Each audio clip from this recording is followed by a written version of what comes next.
Salut à tous et bienvenue sur la ferme du mineur. Aujourd'hui, je suis en compagnie d'Hardisk, que vous connaissez sûrement, car il a été dans la série Stranger Things. Vous l'avez sûrement... Exactement. Exactement. C'est pour ça, principalement. Exactement. Et sinon, plus sérieusement, vous le connaissez sûrement parce qu'il a une chaîne YouTube qui a actuellement 290 000 abonnés et où il traite de sujets tech actuellement. Mais le mieux quand même, c'est que je le laisse se présenter directement quand même.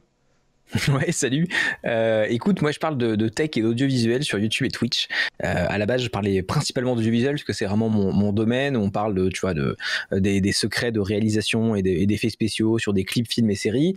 J'ai commencé à faire une revue de presse tech sur Twitch qu'on rediffuse sur ma chaîne YouTube secondaire, qui plaît pas mal. Donc je suis assez content et où je parle de plus en plus de crypto parce que c'est un des écosystèmes dans lequel je suis depuis très longtemps. Donc je me permets d'en parler un peu. Oui, mais d'ailleurs, c'est pour ça qu'on est là aujourd'hui. Aujourd'hui, on va parler de NFT avec toi. On va parler de ton Mhm. projet NFT. Je pense que pour les néophytes, quand même, il faut définir qu'est-ce qu'un NFT, quand même, vite fait, rapidement. Ouais. Expliquer que, bah, si tu veux, je donne une définition rapide, hein. Le NFT, c'est tout simplement, si on vient à l'étymologie, c'est Non-Fungible Token. Ça veut dire en gros que ce sont des tokens non fongibles. Donc là, ça vous avance pas plus, mais ça veut dire que chaque token est unique. Si on veut simplifier, c'est ça, hein. C'est chaque Mm. token est unique et c'est souvent utilisé. Enfin, on parle souvent de NFT quand on parle d'œuvres d'art, mais ça s'arrête pas là, hein. Il y a plein d'utilités possibles au NFT, comme notamment dans les skins dans les jeux vidéo. Ça, c'est un truc qui va se Ouais. faire de plus en plus, je pense. Euh, Ouais, c'est un des usages, qui va vraiment péter, hein. hmm. Mais il y a aussi sur les titres de propriété, je pense, peut-être un jour, à voir. En fait, pour moi, il faut le voir comme un titre de propriété numérique, inviolable. Et donc, tout ce peut avoir besoin d'un titre de propriété, que ce soit de l'art, que ce soit une propriété physique, à mon sens, un usage dans la blockchain avec les NFT. C'est ça. Si tu veux une vision un peu globale de mon avis, c'est ça, quoi. Ouais, ouais, je vois. Mais d'ailleurs, aujourd'hui, c'est pour ça que tu es là. On va parler de ton projet qui s'appelle Moments, que vous pouvez retrouver Exactement, sur OpenSea, sur la blockchain des riches, comme on disait l'autre fois. celle-là même. Alors pourquoi on dit ça? C'est parce que les frais sont exorbitants. Mais voilà, je vais te laisser nous présenter ton projet. Là, on le voit en arrière-plan. On voit Moments Official Collection pour que tu nous dises un peu ce que c'est, que les gens comprennent un Ouais. peu, bah, du coup, ce que tu apportes à la commu du coup, des cryptos.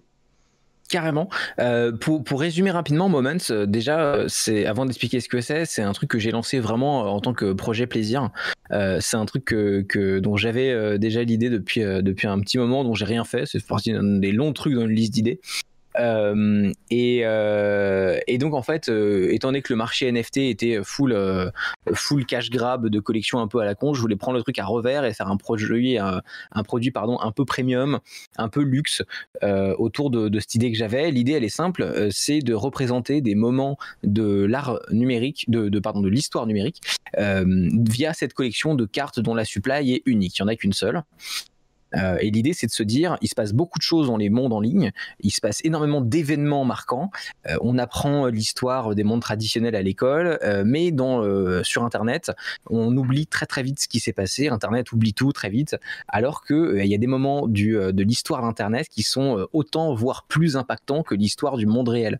Donc voilà, l'idée c'est de faire cette espèce de collection de cartes qui reflètent ces moments-là, qui parlent aux gens, ou qui vous ont peut-être vous-même impacté particulièrement dans votre vie. Voilà. Ouais, exactement. C'est la définition de ton projet. En même temps, c'est logique. Ah bah oui, forcément, je te récite. Moi j'ai appris ma leçon, hein. Non, mais là, par exemple, je suis sur Twitch Leaks.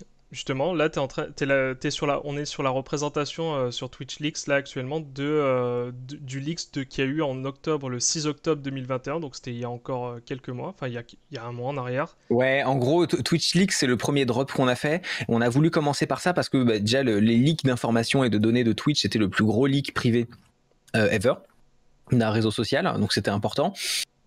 Et puis la deuxième chose, c'est que on voulait commencer par une news d'actualité pour montrer ce côté, tu sais, histoire. Yes, ouais. Histoire marquée, mais ensuite le deuxième qu'on a fait, c'est celui de la release de l'iPhone, le premier iPhone, pour montrer qu'on va aussi parler d'histoire passée. Donc voilà, je trouve ça important qu'on ait fait ces deux drops là pour montrer, bah voilà, actualité, histoire passée, et là le troisième sort très bientôt. Normalement, au moment où tu sors ta vidéo, les gens peuvent aller voir le troisième drop. On en sort à peu près entre 1 et 4 par mois. On se force pas, on n'a pas de date de sortie particulière. On fait pas des tweets tous les jours pour pumper le truc. Parfois, on est inactif pendant quelques jours, une semaine, parce que bah, on fait autre chose, ou on bosse, voilà. Mais voilà, c'est un projet qui sort quand ça sort, et on essaye de faire un truc dont on est fier et qu'on aimerait avoir dans notre salon. Oui, parce que là, je vois sur la partie graphique, vous avez déjà un gros travail qui a été fait. Mais, je crois, si je me souviens bien, tu as un graphiste qui s'occupe à plein temps, enfin pas à plein temps, mais qui s'occupe vraiment de ce projet. Et Ouais. parce que ce sont des NFT là qu'on voit en 3D, ce sont des GIFs avec une bande son derrière que tu as, qui est libre. C'est ça, tout est tout est produit maison, hein. L'entièreté tout est produit maison, le design, le sound design. On réfléchit à chaque fois avec mon graphiste, on se fait des petites réunions pour se dire déjà de quoi on va parler, comment on veut l'aborder, quels détails on veut mettre. Si tu passes du temps sur les cartes, tu verras qu'il y a énormément de détails, parfois des petits détails cachés aussi, à différents endroits, qui représentent le moment dont on veut parler. On essaie de faire vraiment du joli produit. Et du produit un peu premium. Et ça, c'est un truc dans tout ce qu'on fait qu'on veut mettre en avant. On réfléchit aussi beaucoup à en faire la version physique. Pour l'instant, on ne sait pas exactement quel modèle on va lier à ça. Est-ce que seuls les possesseurs de NFT pourront avoir la version physique? Est-ce que tout le monde pourra acheter la version physique? Pour l'instant, on n'a pas de modèle. Mais pareil, tu vois, on est en train de chercher là, des fournisseurs qui sont capables de travailler des matériaux très rares et très compliqués à travailler. C'est très dur à travailler pour faire du made in France avec des matériaux un peu bizarres. Parce que moi, je voulais surtout éviter en fait qu'on imprime juste une carte sur du bête papier qui réfléchit, tu vois, et basta. En fait, c'est nul. J'ai vraiment envie que les gens, quand ils reçoivent l'objet physique chez eux, qui va sortir à un moment donné, il n'y a pas de date, hein, mais voilà, ce soit un objet qu'ils trouvent nulle part ailleurs, parce que la forme, parce que le matériau les matériaux qui sont utilisés sont des matériaux qu'on va pas retrouver souvent. Donc voilà, on travaille sur des trucs un peu uniques, un peu rigolos, et j'aime bien. Bah, moi aussi j'apprécie vraiment, et ce que j'apprécie encore plus, c'est le prix de départ. Tu proposes ces outils à un prix, on en avait, en fait, je vais être franc avec vous, on va être franc, enfin je vais surtout être franc, en fait cette vidéo on l'a déjà faite, mais j'ai eu un problème de son, j'ai mal enregistré le son. Le deuxième tournage. Voilà, c'est ça. Du coup, bah voilà, on se retrouve à faire la même vidéo le lendemain, sauf que en fait cette vidéo on l'a déjà faite hier, mais le son est inexploitable. C'est ça. Du coup, ça arrive. Hier on parlait hier on parlait justement du prix, et je lui disais qu'en fait le prix était vraiment bas. On était à peine à 0,1 ETH, 0,2 ETH pardon, de prix de lancement, c'est ça. Ce qui est assez ridicule pour un projet comme ça, tu vois. Pour te dire, moi, quand j'ai lancé le premier, je l'ai mis à 0,1 ETH pour plusieurs raisons. Déjà parce que je voulais que, à minima, si ça part, ça nous paye les frais de gaz et 2-3 frais d'entretien un peu à bête, tu vois. Et ensuite, j'avais pas. En fait, si tu veux, on a l'intention d'être un produit de luxe, on le sait, c'est dans l'ADN du truc. Maintenant, je voulais pas arriver sur le marché, surtout sur un marché des NFT où tout le monde est là en mode achetez mon pingouin rigolo à 14 000 balles, tu vois. Enfin voilà, je voulais pas arriver en mode bah ouais, nous on vaut 500 000 euros alors qu'on n'a rien prouvé, qu'on n'a rien fait encore et que c'est le premier, ça a pas de sens, tu vois. Donc je l'ai mis à 0,1. Je me suis dit que c'était cohérent, que c'était en incluant les frais de gaz, c'était suffisamment cher pour montrer que bah voilà, c'est un truc qu'on veut qui sorte du lot, et en même temps, il est pas à 500 000 balles. Et l'idée, en fait, c'est que au fur et à mesure des drops, on va évidemment augmenter le prix de base. C'est une enchère d'une semaine, chaque moment. Le premier est parti à 0,2 ETH avec de base un prix à 0,1, donc à peu près $300. Le deuxième est parti à $900, donc on va progressivement augmenter le prix de base. Doucement, tranquillement mais sûrement, et en fait je trouve ça beaucoup plus sain et beaucoup mieux pour tout le monde de laisser le marché faire et de laisser le marché nous donner une valuation. Donc voilà, moi j'ai une valuation en tête, je vois à peu près jusqu'où ça peut aller, jusqu'à ce que je pense que ça vaut. Mais après voilà, je mets un prix de base qui nous suffit nous à payer les frais de gaz et à rentrer dans nos frais sur le temps passé humain derrière. Et puis après le marché prendra sa décision sur notre futur. Mais voilà, je trouve ça un peu plus sain, tu vois. Oui, non, mais tu as tout à fait raison. On voit beaucoup de projets qui se lancent. Dès le début, ils te mettent un prix exorbitant. Mm. Et bah, tu te dis, les mecs se prennent pas pour de la merde. En fait, ils laissent personne en fait, déterminer le prix du token. Et Mm. c'est ça qui est problématique. C'est que toi, tu te lances sur un projet, si j'ai bien compris. Ce projet, tu le mûris déjà depuis pas mal de temps. C'est pas hier que tu t'es dit, Pas, avec... pour être tout à fait honnête, Mhm. pas sous sa forme NFT. Pas sous sa forme Mais NFT, ok. non, en fait, moi, ce qui vraiment me passionnait, c'est tout ce côté histoire d'Internet, comment ça impacte les êtres humains, etc. Ça, c'est un truc qui me travaillait beaucoup, autour duquel j'ai rien fait, si ce n'est des vidéos sur ma chaîne principale. C'est aussi pour ça qu'on parle beaucoup de ça sur ma chaîne principale, de trucs qui se sont passés sur Internet il y a longtemps et tout, parce que moi, c'est un truc qui me passionne, tu vois. Et en fait, quand je suis tombé sur les NFT, parce que la folie commençait à monter, je me suis dit, mais c'est vrai qu'en fait, il y a un truc à faire, c'est malin. Et donc, non, par contre, ce qui est vrai de dire, c'est que c'est un projet plutôt long terme. Oui. C'est un truc qui va s'inscrire dans le temps, qui va pas disparaître au bout de 6 mois si on fait beaucoup de sous. Même si on n'en fait pas d'ailleurs, ça restera, je pense. En fait, sincèrement, tant qu'on rentre dans nos frais, je pense que Moments continuera à être un truc qui sera produit. Voilà. D'accord, mais on est bien d'accord qu'il y aura à chaque fois une édition unique, enfin un seul exemplaire de chaque NFT. On n'est pas sur Absolument. quelque chose où on distribue les NFT, on fait pas 10 000 Non. exemplaires. Enfin, Chaque exemplaire, il y aura une supply de 1 à chaque fois. C'est vraiment dans l'ADN du truc. Pour moi, ça fait sens en fait, avec ce côté prestige, avec ce côté unique, du moment. Pour moi, ça n'a pas de sens si tu as une supply à plus que 1 sur un moment. Tu vois ce que je veux dire? ouais, tout à fait. Donc non, il y aura toujours un. Le seul truc sur lequel je me laisse une petite liberté, c'est qu'il y aura peut-être des cartes hors série. Tu vois qu'il y a un numéro au-dessus de chaque carte, 1, 2, 3, etc. Il y aura peut-être des cartes hors série qu'on distribuera parfois à des influenceurs à qui on a envie d'en faire le cadeau, pour dire, bah tu vois, voilà, quand machin truc a eu son million d'abonnés, ou quand machin truc a lancé sa boîte de machin, tu vois. Il y a plein de gens dans l'écosystème qui ont eu un impact très fort sur les gens. Et celles-là, peut-être qu'elles auront une supply supplémentaire. Mais là, je me permets de mettre des peut-être parce que j'ai pas pris de décision, je ne sais pas. Ce qui est sûr, c'est que sur la collection principale, numérotée et tout machin, il y aura jamais de supply supplémentaire. Peut-être que ce sera le cas sur des cartes bonus, on verra, mais sur la collection principale, jamais. Mais il y a une véritable question aussi qui va revenir, je pense, dans les commentaires, qui revient tout le temps quand on parle des NFT, c'est Ouais. Pourquoi ça vaut aussi cher? Pourquoi ça vaut si cher? C'est une question bête, je sais. Même moi, quand je me la pose, je me dis, mais en fait, c'est bête. Mais finalement, c'est tellement vrai de savoir qu'est-ce qui fait la valeur d'un NFT. En fait, c'est assez simple quand tu découpes un petit peu où se trouve la valeur. Tu sais, t'as un premier degré de lecture c'est un pingouin à 30 000 balles, tu vois, genre c'est bizarre, tu vois. Mais après, voilà, quand tu rentres dedans et que tu décomposes, en gros, qu'est-ce que t'achètes? Qu'est-ce que t'achètes? Tu achètes un token sur la blockchain Ethereum qui stipule que une certaine pièce de média, une vidéo dans notre cas, t'appartient à toi. Et tu n'achètes pas le média en lui-même, c'est juste une URL, tu vois, la vidéo. L'important, c'est le token unique. Et donc, en fait, ce qui est marrant, c'est que ça n'existait pas sur Internet avant les NFT. Ça n'existait pas l'unicité. Ça existait dans certains cas. On pourrait prendre, tu vois, les toutes premières blockchains. La blockchain Bitcoin, techniquement, a introduit une unicité puisqu'il n'y en aura que 21 millions et que donc, tu vois, ça fait monter sa valeur parce que le Bitcoin est un objet rare numérique en soi, tu vois. Sauf qu'on n'avait pas ça vraiment dans le monde de l'art et dans le monde de ces choses-là. Et donc en gros, qu'est-ce qui fait son prix?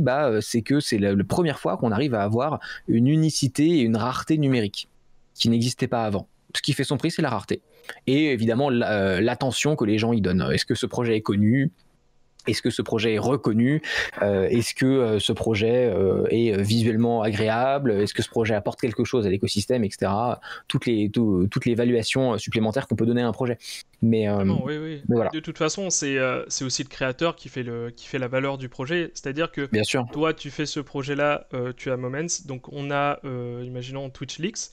Bon, quelqu'un de malin te dira ouais, d'accord, mais moi, dans ce cas-là, je fais clic droit, je fais télécharger et hop, c'est à moi. et je le remets sur OpenSea et c'est parti. Ouais, mais c'est ce que je disais parce qu'il y a des gens qui, tu sais, moi je parle aussi à beaucoup de gens qui connaissent pas forcément les techno blockchain et il y a des gens qui me disaient mais qu'est-ce qui empêche quelqu'un de faire exactement pareil sur Solana par exemple, tu vois, de copier tes trucs et de les mettre sur Solana et moi ce que je disais c'est rien. Et d'ailleurs, faites-le, hein, je vous le dis hein, en commentaire. Essayez de vendre des copies sur Solana. Franchement, faites des copier-coller, mettez-le en fond d'écran, alors que machin et tout. Allez-y, il n'y a pas de souci. Nous, on sait, en tout cas, on a confiance à la communauté et au marché, et on pense que voilà, les gens sauront reconnaître que quand tu vas sur twitter.com/momentsart, c'est le lien OpenSea, donc c'est celui-là l'officiel, et que les copies sont des copies. Mais en revanche, tu noteras que ça existe dans le monde réel aussi. Hein. Il y a plein de gens qui vendent des faux sacs Louis Vuitton qui se vendent aussi très bien. Ouais, tout à fait, bah, c'est ça. C'est la valeur de la copie ne vaut pas l'original. Et puis, c'est tellement con ce que je viens de dire. C'est tellement bateau. Non mais tu vois, en fait, c'est sans vouloir me comparer, mais c'est juste que je trouve que la comparaison aide à comprendre. J'ai autant peur de ce genre de copie que Louis Vuitton a peur qu'on fasse des copies de ses sacs et qu'on les vende sur le marché noir. C'est chiant. Je vais pas dire que ça me fait plaisir, tu vois, mais Louis Vuitton ne va pas disparaître parce que ces sacs sont disponibles à 200 € sur les marchés, tu vois. Et encore, Voilà, c'est encore mieux que ça parce que là, on peut carrément vérifier que tu es l'adresse officielle et donc tout le monde peut vérifier que tu es bien le vrai créateur. Et oui, je suis d'accord. Oui, c'est encore moins de. Voilà, contrairement à Louis Vuitton où derrière la personne qui l'achète, elle peut pas réellement, sauf si c'est un expert bien sûr, elle peut pas vérifier concrètement que ça vient vraiment de Louis Vuitton. Oui, et puis même dans le rapport aux autres, quand tu achètes un faux sac Louis Vuitton, les autres, sauf avoir l'œil aiguisé, ne peuvent pas savoir si tu as un vrai ou un faux. Là, sur les NFT, c'est extrêmement simple de savoir si tu as un vrai ou un faux au premier coup d'œil. Donc oui, ça a encore moins de valeur de faire une copie sur le numérique. Je suis d'accord. Bah, tu le vois de toute façon tous les jours, hein, dès qu'un token, dès qu'une série de NFT n'est pas authentifiée, tu le vois en fait, t'as plein de copies. Et le pire, c'est que c'est ça qui est assez drôle, c'est qu'il y a un marché pour les copies aussi. Il y a vraiment Ouais, je me des gens doute. qui achètent vraiment les copies en disant oui, c'est une copie, mais je l'achète quand Ouais. même. Mais c'est pas étonnant, il y a un marché pour la copie dans le vrai monde, donc pourquoi il y aurait pas ça dans le numérique? Ça me paraît logique, tu vois. C'est Enfin, vrai, ouais. ça me paraît tout à fait cohérent. Bah, t'as des personnes qui sont connues pour faire que des copies. Et c'est des copies de chaque blockchain et tout, c'est assez drôle d'ailleurs. Mais d'ailleurs, on parle de NFT et on va nous dire, je sens qu'on va nous reprocher de surfer sur la vague. Le truc, c'est que Mm. c'est vrai qu'actuellement, il y a beaucoup de monde qui parle de NFT. Alors, ça fait pas depuis hier que je parle de NFT et que toi aussi tu parles de NFT, mais tout le monde connaît actuellement le projet de Amixem, Mm. qui est un gros projet novateur Ouais, j'ai vu la vidéo, c'est chouette. qui permet de populariser, selon moi, les NFT auprès du grand public même si c'est pas directement en crypto. Enfin, je veux dire, les personnes qui vont vouloir obtenir ces NFT, ils vont pouvoir passer par des fiat. Oui, C'est ça. mais pour Après, moi, on c'est s'en bien, fout. c'est un petit pas Ce qui est vers l'avant, important, c'est que plein de gens qui n'ont pas touché à ces technologies vont pouvoir faire Mumuse pour la première fois avec un token. Et tu vois, ça va peut-être être pour plein de gens leur premier usage. Et tant mieux si c'est ça, tant mieux. En plus, c'est un très beau projet ce qu'a fait Amixem. Donc non, très bien. Moi, je trouve ça très bien. Après, pour rebondir juste sur ce que tu as dit avant de rebondir sur le truc NFT et tout, moi je vais être tout à fait honnête avec vous, hein, j'ai aucun intérêt à vous mentir, absolument. Absolument, je rebondis sur la hype des NFT, tout à fait. C'est la hype des NFT. Bah non, bien sûr. La hype des NFT permet de lancer un projet qui peut potentiellement fonctionner, qui pour l'instant monte plutôt pas mal. Donc je vois pas pourquoi je m'en priverais. En revanche, là où me permet juste de temporiser, c'est je pense que vous pourrez juger de la confiance que vous pouvez avoir sur le projet sur la durée. Vous verrez que par exemple, et je m'y engage ici, tant qu'on rentre à peu près dans nos frais, même si les NFT, tout d'un coup, la hype est finie et il n'y a plus les ventes que les gens font aujourd'hui, nous, on sera encore là parce que je pense que ce projet qu'on fait en NFT a du sens. On n'est pas là juste pour le cash grab de 6 mois et se barrer avec la caisse en faisant plus de cartes. Je pense que voilà, même si la hype s'éteint, on sera encore là. Tant qu'on rentre à peu près dans nos frais et que c'est cohérent de le faire, on le fera. Mais par contre, est-ce que la hype des NFT nous a poussé à le faire et nous pousse à le faire parce qu'on pense qu'au format NFT, ça a l'opportunité de fonctionner? Évidemment. Je ne vais pas te dire l'inverse, bien sûr. voilà, on s'en cache pas et je pense qu'on aurait eu tort de pas le faire. Bah, Enfin, oui, voilà, c'est ça. On profite d'un bull run pour lancer des projets en général, c'est normal. Bah non, mais bien sûr, tu vois. C'est tout à fait normal. Mais du coup, quel est ton avis, toi, sur les projets actuels? Qu'est-ce que tu penses des projets qui arrivent et des projets NFT, comme tu dis, bah, t'as beaucoup de projets qui sont là uniquement pour choper de l'argent et puis hop, se barrer avec la caisse. Mais, Moi, je pense que ouais. on va avoir une correction drastique dans le marché des NFT. Tu m'as posé 2 questions qui sont similaires mais différentes. Tu m'as demandé qu'est-ce que tu penses du marché et qu'est-ce que tu penses des choses qui sont en train d'arriver. Étonnamment, je trouve que les choses qui sont en train d'arriver sont encore plus intéressantes qu'avant. Ce qui n'est pas toujours le cas dans un bull run. mais non, il y a plein d'usages gaming, il y a plein d'usages sur l'immobilier des NFT qui sont en train d'arriver, qui sont super intéressants. En revanche, tu vois, est-ce que acheter une petite vignette d'un chat mignon à 50 000 balles, c'est un truc qui arrivera encore de manière assez répandue dans 1 an, 2 ans, 3 ans? Je suis pas sûr. Je pense que cet usage-là va mourir. En revanche, le NFT en lui-même a des usages très intéressants et des usages très intéressants qui arrivent. Donc, tu vois, je pense que le marché va se modifier, mais tu noteras que c'est exactement pareil dans n'importe quel marché de n'importe quel produit ou service. Ouais, Il y a un bull run, il y a tout d'un coup tout un nouvel usage qui explose à la tête des gens. Les gens savent pas quoi en faire de ce nouveau truc qui est sorti, technologique. Donc les gens en font tout et n'importe quoi, des choses géniales, des choses nulles, des choses osef. Et au final, tout ce petit monde se normalise avec le temps, trouve ses usages, trouve ses inutilités, et le ménage se fait doucement mais sûrement avec le temps. Donc c'est ça, et rappelons voilà. que les NFT, c'est que des outils et qu'à partir de là, on peut faire absolument ce qu'on veut. On peut créer des skins, comme je disais au tout début, dans les jeux vidéo. Là, par exemple, là, je montre derrière, tu ne vois pas, mais je montre un jeu qui s'appelle Titan, mais tu as aussi Axis Infinity, que tu connais sûrement, qui sont maintenant à la mode, en fait, des Play to Earn. Tu as Star Atlas aussi. Enfin, tu as plein de jeux qui se créent sur la mode des NFT. À savoir d'ailleurs, parce que tu parles de ça, je peux me permettre de rebondir. Oui, vas-y. Pour l'instant, nous, on n'a aucune tokenomics, on a un projet d'art contemporain principalement, mais j'ai pour but d'en créer une. J'ai quelques idées de tokenomics. Pour l'instant, la seule tokenomics qu'on a, pour te dire, c'est que quand tu achètes le NFT, tu as accès à notre Discord. Bon, le Discord est public, hein, mais tu as accès à des canaux privés. Et dedans, on a refait, parce que pour l'instant, il y a que 2 propriétaires de Moment, donc tu doutes que c'est facile de leur parler. On a refait un DAO, mais sur Discord pour l'instant, où juste... bah ouais, mais en même temps, voilà, on commence à la taille qu'on a, tu vois. Non, c'est et où en gros, à chaque fois qu'on a une idée pour le prochain Moments, on le met à un vote de la communauté. Donc ça va être le cas à partir du 3e drop qui sort là. Le 4e drop sera soumis à un vote de la communauté et tous les prochains drops le seront à partir du 3e du coup. D'accord. Forcément, ils seront forcément d'accord, je pense. Ça risque d'être facile de communiquer avec eux au début. Et puis petit à petit, dans le temps, dans quelques années, ça va être une véritable... Moi, idéalement, si on finit avec des centaines, voire des milliers d'owners, idéalement, moi, ce que j'aimerais, c'est que ça puisse se vendre suffisamment cher pour que j'ai de quoi engager un dev blockchain, ça, c'est pas mes compétences, et qu'on puisse créer toute une tokenomics, un site web autour de ça, et pour que les holders de Moments puissent déjà prendre des décisions avec un vrai DAO décentralisé sur une vraie chaîne, parce que là, pour l'instant, c'est vraiment, on appelle ça un DAO, mais c'est fait sur Discord avec 2 personnes. Juste, on s'engage à respecter leur vote. Voilà, faut nous croire. C'est terrible, mais c'est comme ça. mais c'est normal, c'est parce que c'est le début, tu vois. Mais voilà, idéalement, moi, j'aimerais bien décentraliser vraiment la prise de décision. Ça demande de payer un dev pour ça, pour lequel on n'a actuellement pas l'argent.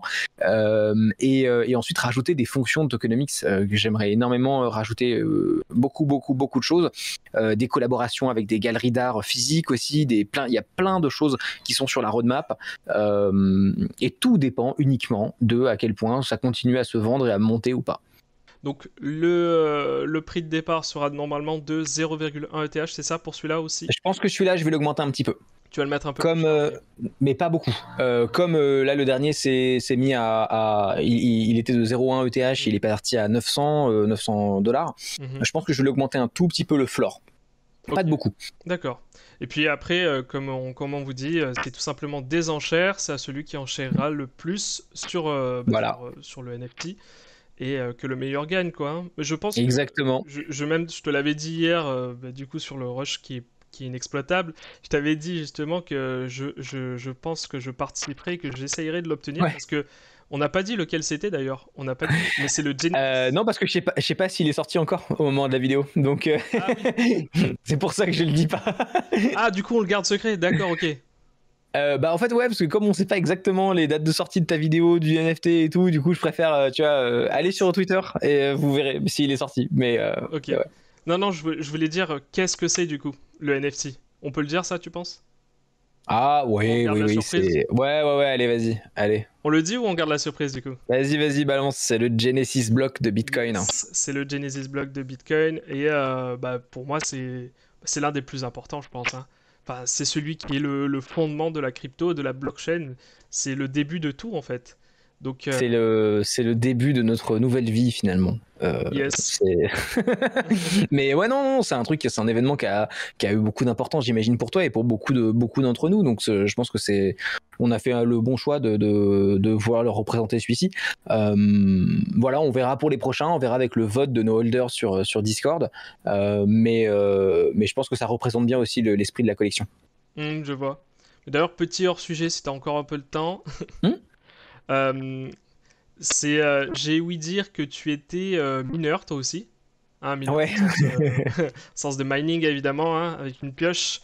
Ouais, d'ailleurs c'est comme ça que tu es venu sur le Discord et qu'on a commencé à parler, mais c'est surtout parce que je suivais ta chaîne et que j'ai vu que tu parlais de NFT et je me suis Hmm. dit que ça serait super d'en parler et c'est comme ça que bah, du coup que je Mais suis t'as très bien fait, tu m'as mis un mail et j'ai fait ah oui tiens, parce que je connaissais ta chaîne évidemment. Je suis des gens sur YouTube qui se doutent pas que je les suis, ça me fait trop rire. À chaque fois j'ai la même réaction, genre mais qu'est-ce que tu fous là, tu vois, genre mais je suis là genre moi j'aime bien les bitcoins, tu vois, genre. Donc ouais, la ferme du mineur, Crypto Farmer, ouais, Crypto Matrix bon. qui est plus connu aussi, mais plein de gens comme ça que je trouve giga intéressants et qui font du très bon contenu. Voilà, je fais partie de ces normies qui minent sur Nice Hash, donc vous allez tous me détester, Mais non, mais non. Mais surtout que tu mais dis que voilà. t'es un Hein. normie, mais t'es loin d'être un normie en fait. Parce que hier, bon, aujourd'hui, on n'a pas des rushs de ouf, mais hier, on a eu une grosse conversation sur le Bitcoin, sur les cryptos, enfin, sur les clés privées, sur les ledgers, sur tout en fait, tout ce qu'il y avait à dire sur les cryptos. Je pense qu'on a abordé pas mal de sujets. Le problème, c'est que bah, du coup, on peut pas aborder aujourd'hui tous ces sujets, mais j'espère qu'on pourra le faire dans une prochaine vidéo où on pourra parler. Moi, je t'ai dit, je reviens, je reviens quand tu veux parce qu'on a même beaucoup parlé en off et c'était très intéressant. Ce qui est assez marrant parce qu'il y a un certain type de personnes dans ces univers crypto dont tu fais partie où, genre, tu sais, on va parler de crypto, quoi, 5-10 minutes et on va reparler des banques centrales juste après, tu vois. Genre, c'est vraiment, il y a une ligne directrice, tu vois. Genre. C'est vrai, ouais. C'est très politisé, c'est comme ça, oui, c'est vrai. Non, mais Je sais pas si c'est politisé, tu trouves? bah, si, dès que tu parles d'économie, tu parles un peu Tu parles... Oui, forcément. Oui, alors, de Moi, je politique parle plus économique, de. alors. Politique Oui, de économique. politique économique. Oui, Moi, voilà, c'est oui. ce qui m'intéresse, c'est les choix qui sont faits à ce niveau-là et ce que Bitcoin apporte comme solution. Notez que j'ai dit Bitcoin et pas crypto, mais ça, ce sera le cas d'une autre discussion aussi également. Mais... Parce que tu es un Bitcoin maximaliste. je suis un de ces saletés de maximaliste. Non, mais Bah pas non, au complètement. contraire, c'est En très plus, bien. non, parce que C'est très bien. j'ai un projet sur Ethereum. Je serais un très mauvais maxi si j'avais un projet Ethereum. Mais non, je me rapproche un petit peu de ce courant de pensée là. Ouais. Je trouve que les Bitcoin maxi ont des arguments qui sont très très sensés. Est-ce qu'ils ont entièrement raison tout le temps? Je ne sais pas. Il y a des points sur lesquels moi j'ai des critiques personnelles du protocole Bitcoin, certains défauts que je trouve. Mais en tout cas, je trouve leur réflexion intéressante, notamment dans l'océan de shitcoin dans lequel on navigue aujourd'hui. Tu vois. Ouais, et on parlera en mode plus chill et on parlera surtout de projets. Enfin, pas de projets, mais on parlera de crypto en général, ouais. Grave. De la Grave chaud. BCE, de la Fed. Toutes ces jolies choses. Voilà, de plein de sujets importants dans la crypto. De ouf. D'ailleurs, Je suis chaud. putain, en plus j'aimerais trop, tu sais quoi, faire intervenir un économiste, un vrai économiste. Ah. Ça serait énorme. Après, ça dépend lesquels. Hein, tu sais, il y a des gens, il y a des économistes qui sont très pro quantitative easing. Il y a des. Ouais, c'est vrai. Ça dépend de qui tu prends. Hein. En fait, comme il y a plusieurs écoles, il y a des gens qui vont te dire, ben non, c'est très bien parce que ça permet de relever l'économie des ménages et tout, ce qui est vrai, temporairement c'est le cas, mais après, enfin, c'est très compliqué, tu vois. Ça dépend vraiment de qui tu. Tout à fait. Bah, l'important, ça serait de faire venir 2 économistes alors. Bon, bref, je vais pas rêver. On va juste se battre en fait. Voilà, c'est ça. On va conclure la vidéo quand même, parce que tu as des choses à faire et on est tous contents de t'avoir aujourd'hui. Mais non, mais moi, ça m'a fait super plaisir que tu m'envoies un petit message pour m'inviter. Et puis, moi, je suis toujours content de parler de Moments, de trouver des gens qui veulent parler de Moments. Moi, c'est un truc qui me parle beaucoup. J'espère qu'on sera là pendant très longtemps, qu'on va pouvoir vendre nos NFT très cher et comme ça, on pourra engager plein de gens. Non, mais en vrai, tu vois, Oui, franchement, non, mais t'as sincèrement, raison, au premier t'as raison. degré, Dans cette économie, oui, bien sûr. j'espère qu'on va vendre ça 500 000 balles. Comme ça, je te prends 3 devs blockchain seniors. On fait un truc énervé. On fait des expositions IRL à New York et on fait des trucs stylés. Voilà. Bah ouais, je te le souhaite. Non, sincèrement, je te le souhaite. Attends, il y a des projets qui lèvent 1 milliard pour des trucs de merde. Les CryptoPunk, c'était monté jusqu'à 300 Ethereum pour un CryptoPunk. C'était devenu n'importe quoi. Enfin, je veux dire, j'exagère évidemment, c'est vrai. Mais c'est la folie des NFT, quoi. C'est ça, hein. On va pas se leurrer, au moins ton projet est solide. Il y a une base solide, il y a un projet et une équipe solide. Donc, je te le souhaite. Ben, merci beaucoup. Tu le mérites d'ailleurs. Ça me fait merci énormément. Avoir la validation des gens de l'écosystème compte beaucoup pour moi, sincèrement. C'est pour ça. On est, tu vois, c'est très compliqué. On est vraiment à cheval sur. On veut être un produit premium. Je pense qu'on sait ce qu'on vaut entre guillemets, et en même temps, on y va avec beaucoup d'humilité dans le lancement. Tu vois. Parce qu'il y a plein de gens qui s'y connaissent mieux que nous dans ces projets-là, blockchain crypto, qui sont là depuis plus longtemps, et que les gens de l'écosystème, tu vois, qu'on y aille doucement et qu'on présente pas de blanche, c'est super important pour moi, pour justement pas faire les petits cons, je sais tout, machin, qui arrivent directement avec des prix délirants et à dire machin truc. Je préfère qu'on y aille doucement et sérieusement, tu vois. Donc ça me fait très plaisir d'entendre ça et merci beaucoup. Bah écoute, j'espère que tu trouveras public, j'espère que ça intéressera. Ce qui est sûr, c'est qu'on va parler prochainement de NFT sur la chaîne et j'espère te revoir prochainement aussi pour une autre vidéo. Donc, avec on va plaisir. vraiment conclure maintenant parce que depuis tout à l'heure, sinon on n'a pas fini et on s'arrête jamais, tu vois. Bah donc, écoute, merci beaucoup. Et vous pouvez nous suivre sur Twitter et sur notre Discord Moments. Tu trouves dans le lien Twitter, il y a notre lien Discord bien sûr, aussi. je vous mettrai le lien en description évidemment. Hein. Voilà. Donc voilà, je te remercie. Ça sera pour une prochaine fois. On parlera d'autres sujets crypto. Et si vous avez aimé, n'hésitez pas à mettre un like. À ne pas mettre de dislike. De toute façon, on le verra pas, malheureusement. De toute façon, c'est fini. Donc, c'est problème réglé. YouTube a appliqué une nouvelle règle, hein, comme vous le savez. C'est pas moi qui ai bloqué les j'aime pas, vous inquiétez pas. Hein, parce qu'il y a beaucoup de personnes qui me demandaient aussi. Oh, quelle horreur. Ouais. Mais je pense que toi aussi, tu dois avoir des personnes qui doivent te demander, non? J'en ai pas vu encore. Pas encore, ouais. Peut-être, mais je lis pas les commentaires tous les jours, donc peut-être. Ouais. Bon, sur ce, on vous souhaite une bonne journée, bonne soirée, et n'oubliez pas de suivre le projet sur Twitter. Je vous mettrai le lien en description. Ciao! Carrément. Salut!